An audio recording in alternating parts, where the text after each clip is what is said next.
Bonjour à tous, je fais ici une vidéo de méthodologie sur les interférences et notamment le cas d'interférence à grand N ondes. Donc contrairement au cas des interférences à 2 ondes, on va faire ici interférer N ondes synchrones et cohérentes qui interfèrent, qui interfèrent en un point M du champ d'interférence, en un point M tout simplement. Et donc on va noter petit sk de mt, la vibration scalaire associée à la kème onde, que je vais mettre sous la forme a cos oméga t plus phi k de m, ici.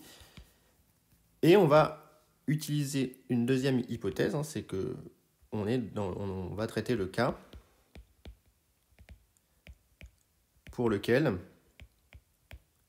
la phase évolue en progression arithmétique, c'est-à-dire que phi k de m moins phi k moins 1 de m est égal à petit phi de m, quel que soit k.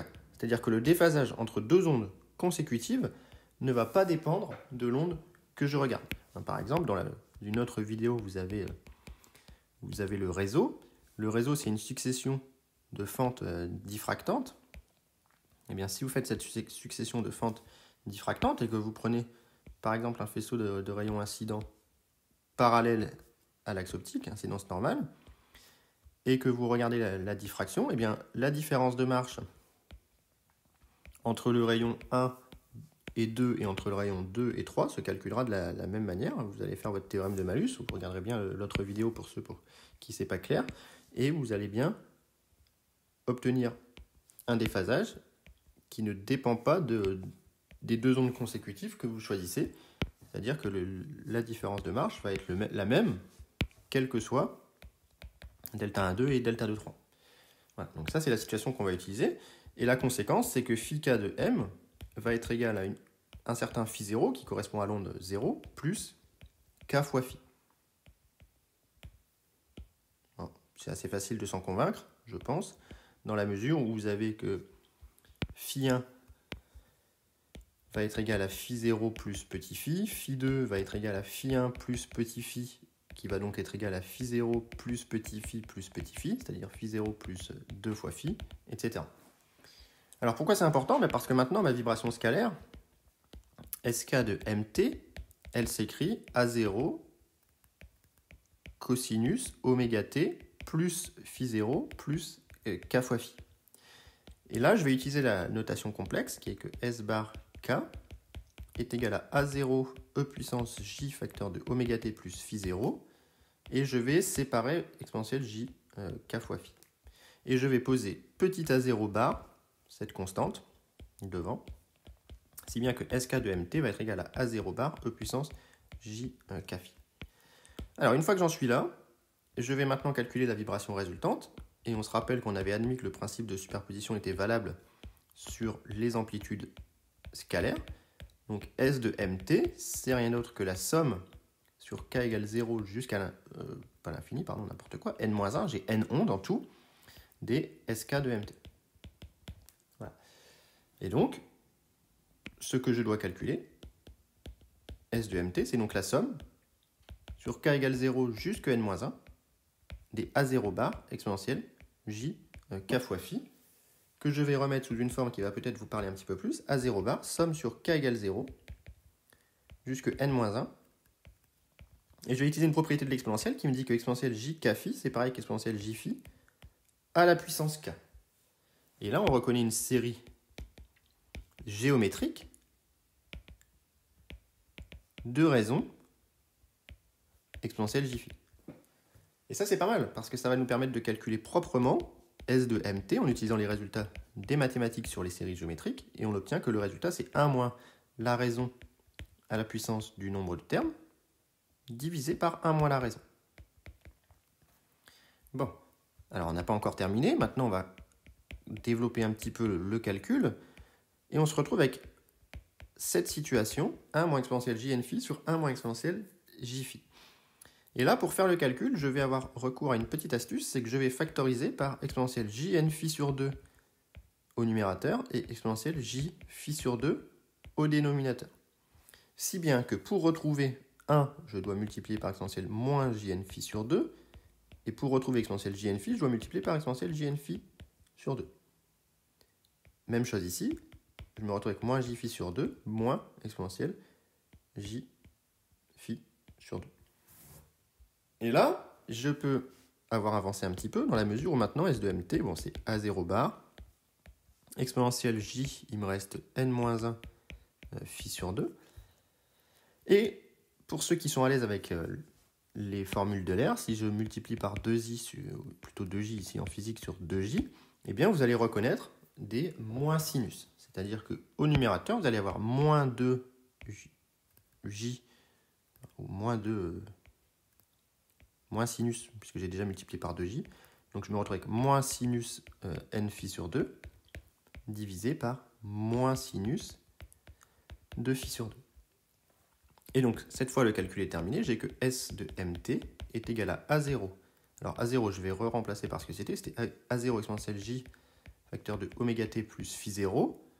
Donc maintenant, j'ai le n-1 phi sur 2 qui est apparu, que je mets également dans l'exponentielle. Et les moins se simplifient. Il me reste sinus n phi sur 2 divisé par sinus phi sur 2. Voilà. Et donc, je peux prendre la partie réelle pour obtenir que S de mt, maintenant j'ai plus de nombre imaginaire, simplement la partie réelle fait tomber le cosinus plutôt que l'exponentielle, A0 cos oméga t plus phi 0 plus n-1 phi sur 2 sinus n phi sur 2 divisé par sinus phi sur 2. Donc ça c'est la vibration résultante. Maintenant l'intensité, on se rappelle que c'est une constante k fois la moyenne de s carré sur le temps de réponse du détecteur. Et donc, on va obtenir 1,5, puisque la moyenne du cos carré va me faire 1,5, de k à 0 carré, sinus carré n phi sur 2, divisé par sinus carré phi sur 2. On va poser I0 comme étant cette contribution, et on obtient que I est égal à I0 sinus carré n phi sur 2, divisé par sinus carré phi sur 2. Voilà l'intensité résultante de la superposition des n ondes ici obtenues. Alors on va regarder un petit peu maintenant les propriétés de I de phi. Très important, ici, de regarder un petit peu les propriétés. Alors première propriété très importante, c'est que I de phi est 2π périodique. Cela veut dire qu'elle présente des maxima d'intensité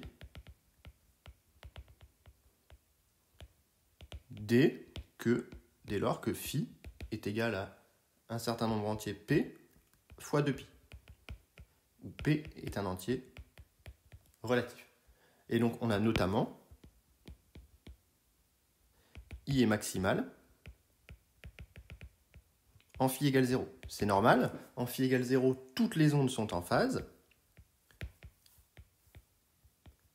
Donc il est évident que si toutes les ondes sont en phase, on obtient bien un maximum d'intensité. Alors ça va nous permettre de trouver ce que vaut l'intensité maximale, dans la mesure où Imax, c'est l'intensité en phi égale 0.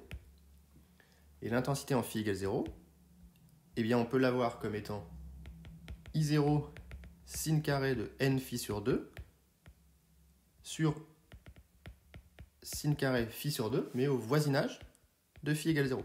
Et au voisinage de phi égale 0, le sinus va se comporter comme son argument, donc ça va me faire n phi sur 2 au carré, divisé par phi sur 2 au carré. Et donc on en déduit que l'intensité maximale, c'est égal à n carré I0. Autrement dit, que l'intensité maximale est d'autant plus grande que n est grand. Ça, c'est très important pour la suite, quand vous ferez le réseau.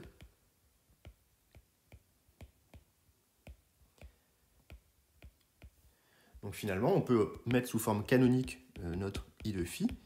I de phi, c'est Imax divisé par n carré, sinus carré de n phi sur 2, divisé par sin carré phi sur 2. Deuxième chose importante, donc on a dit qu'elle était 2π périodique et qu'elle présentait des maxima tous les 2π, eh bien, on peut montrer que I de phi s'annule tous les 2π sur n. C'est-à-dire que I de phi égale 0 pour phi égale q fois 2π sur n, avec q un entier relatif, et par contre q qui n'a pas le droit d'être égal à n fois p, puisque si q égale n fois p, on se retrouve dans la situation précédente d'un maximum global d'intensité. Donc ça c'est très important aussi, I de phi s'annule tous les 2π sur n ici. Alors on peut regarder maintenant ce que ça donne si on fait un tracé pour différentes valeurs de petit n. Et donc pour différentes valeurs de petit n, voilà ce qu'on obtient.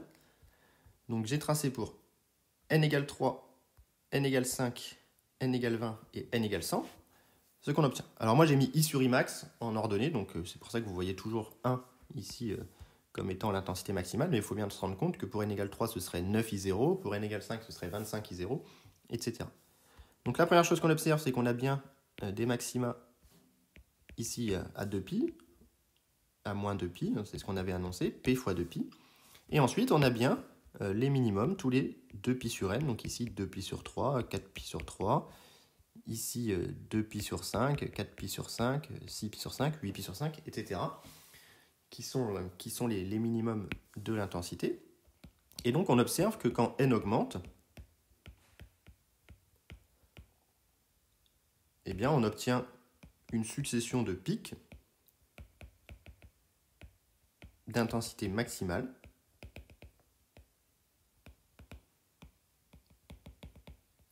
tous les delta phi égale p fois 2π. C'est bien ce qu'on observe sur le graphe. Et quasiment rien d'autre. Et l'intensité est négligeable partout ailleurs. Donc quand vous faites des interférences à n ondes, eh bien, vous allez avoir tendance à n'observer de la luminosité que sur les zones d'intensité maximale pour lesquelles delta phi vaut p fois 2π et rien d'autre ailleurs. Dernière petite propriété dans cette vidéo, c'est ce qu'on appelle la demi-largeur petit delta phi d'un pic. Eh bien, elle vérifie delta phi égale 2π sur n, justement. C'est à peu près valable quand n est grand. Donc delta phi, c'est quoi? Vous prenez maintenant une des situations, par exemple n égale 50. Ici, j'ai pris n égale 50 et j'ai zoomé sur le pic central. Ça, c'est le pic central. Vous voyez bien que j'ai zoomé puisque phi varie ici entre moins 0,5 et 0,5 et non plus entre moins 2π et 2π. Donc vous avez ici phi égale 0 qui correspond à I max. Et ensuite, vous venez chercher I max sur 2. Et donc, ça va vous définir deux points ici, tels que l'écart entre les deux, c'est ce qu'on appelle delta phi, et ça vaut 2π sur n.